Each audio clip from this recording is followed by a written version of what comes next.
Facebook ads are driving me insane.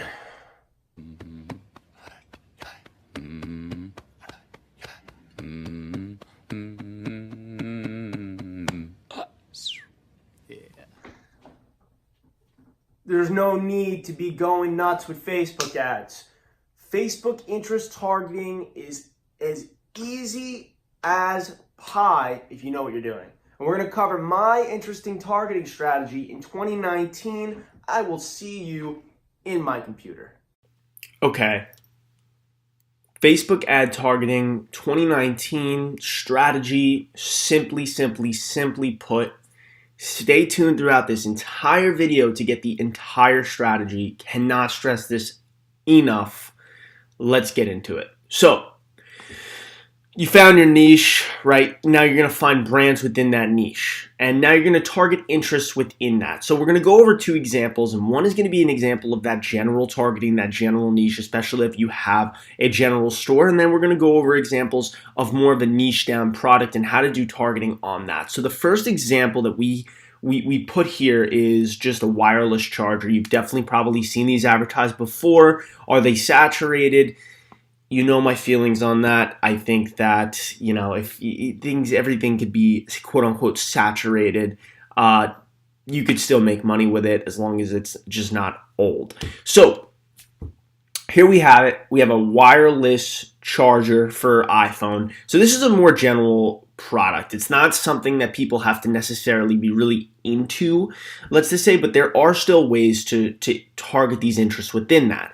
And our example of a niche product is going to be a first player, mobile gaming app. And I chose these two products because they're very well known and you've probably seen these advertised before. Why? Because they're both winning products and they both can be very simply targeted to people through interests on Facebook. Let's get into how you exactly target each person within this on Facebook. So the first thing you want to do is always flex your targeting with engaged shoppers. So when you're starting out, you're going to be doing a testing strategy. You're going to be targeting just one interest per ad set, and you're going to be always flexing that. And what I mean by flexing is narrowing it down with engaged shoppers. So you put one interest and then also must be engaged shopper. This usually helps with results a ton. Engaged shoppers are basically just people who have in the past week or two clicked on ads, went through them,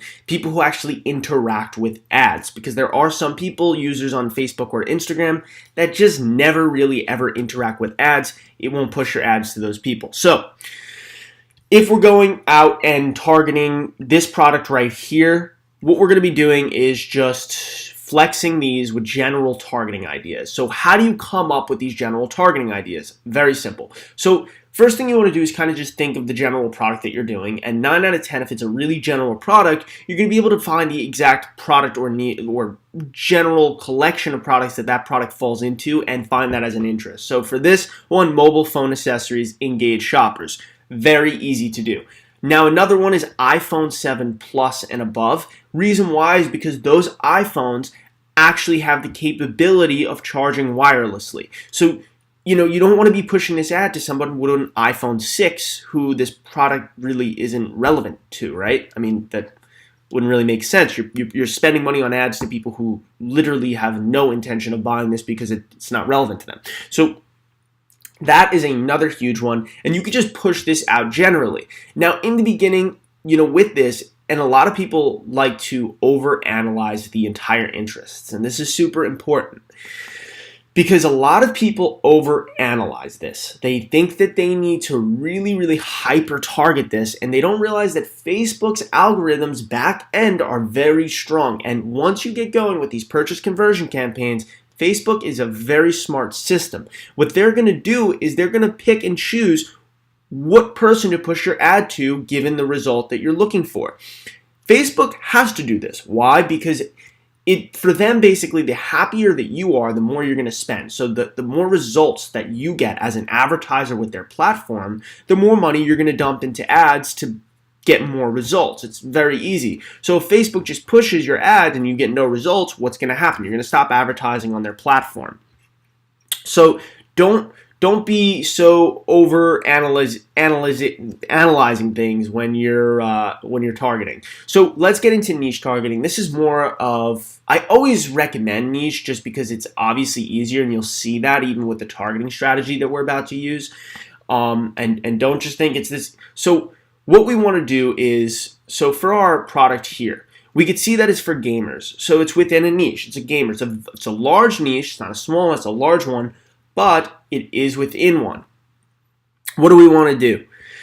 So we have the obvious, right? We know Fortnite, but everybody else is doing that. Everybody else is targeting Fortnite. So what I did is this. So I realized, and you have to do this with every product, but for this example, I thought, okay, so people, who is going to buy my product? Put myself in my customer's shoes. Well, I'm going to buy this product if I play games on my iPhone, not my Xbox, not my PlayStation. You know, if I'm an iPhone game user, I'm going to play this. So what I would do here is now go hop on the App Store, which I did, and hopped out my phone, went through it really quick, just went to the top charts.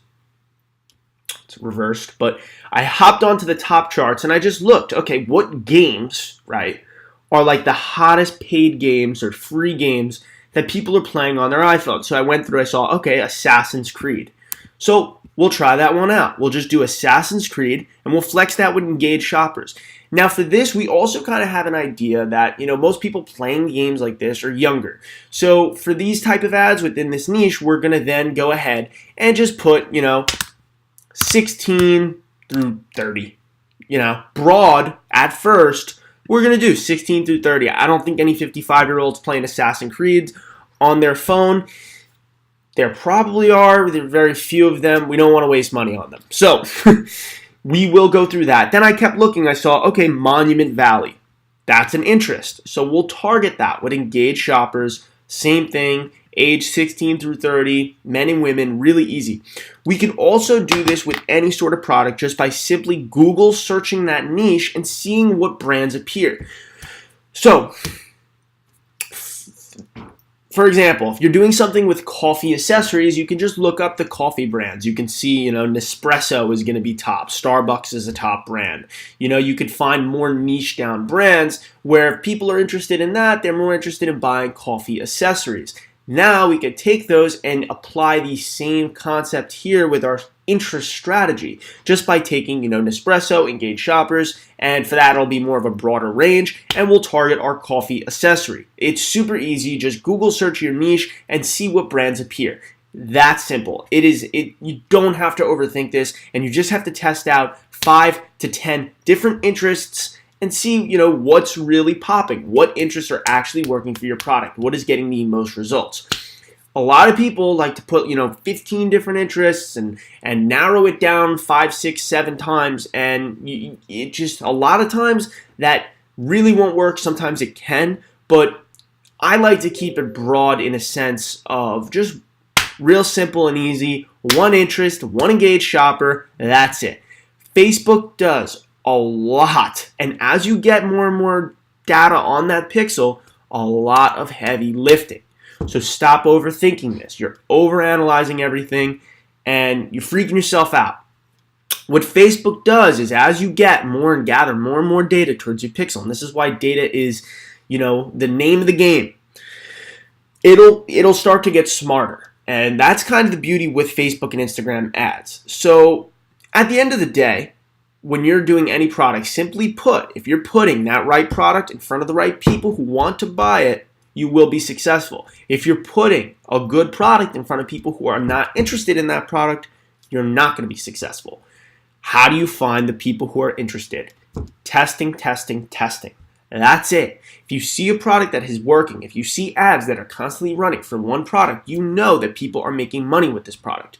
Somebody's not going to be running an ad on a product for 2 months and not be making money. It makes no sense. Nobody's doing that. Nobody's taking a product and just saying, I want to advertise the shit out of this product, whether it gets sales or no sales. No, you're making money with it. Now, you could say to yourself, yeah, but I did that same product that I've been seeing and I got no ads. Yeah, because you don't have enough data. You need to build up that data, and that's what a lot of people don't understand. You have to build up the data on your pixel so that way it gets smarter and knows to advertise to those same people.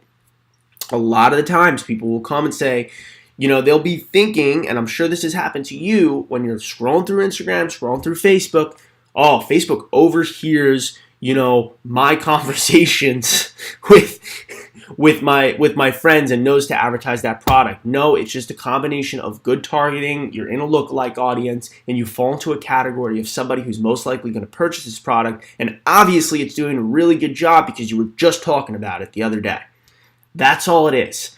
So at the end of the day, just going back to this, this targeting strategy, it's real simple. And the number one advice I can give is to not overthink and just go and hammer it out.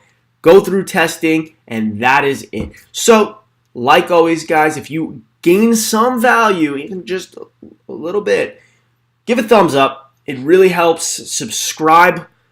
I'm really trying to give out as much value as possible, but obviously a bigger audience from me makes me a little more excited to post up these value bomb videos. So, subscribe, thumbs up, and comment below anything that you would want me to cover in the next video. I will see you there. Take it easy.